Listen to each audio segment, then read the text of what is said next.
Hey guys, ఆవకాయ కోసం మామిడికాయలు కొనడానికి నేను మా నాన్నమ్మ మార్కెట్కి వచ్చామన్నమాట. అలా మా నాన్నమ్మ చెక్ చేసుకొని తీసుకుంటుంది. పెద్దల గురించి తెలిసిందేగా, 1-4 సార్లు చెక్ చేసుకొని తీసుకుంటారు. ఇంకా అవి కొనేసాక వాటిని కట్ చేయడానికి ఇస్తామన్నమాట. సో ఫస్ట్ నాన్నమ్మ వాష్ చేస్తుంది. తర్వాత మా నాన్నమ్మ ఇంటి నుండే ఫ్రెష్ వాటర్ తెచ్చింది, దాంతో కూడా వాష్ చేసేసాము ఒకసారి. ఇంకా అలా అంకుల్ టకా టకా కొట్టేశారు. అండ్ ఇంటికి వచ్చాక నానమ్మ అవి ఆరబెట్టింది. దాని తర్వాత ప్రాసెస్ స్టార్టెడ్.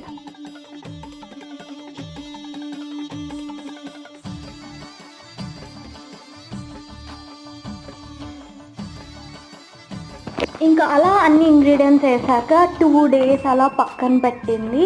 దాని తర్వాత అన్నం వేసి ఇచ్చిందనమాట. టేస్ట్ మాత్రం వేరే లెవెల్.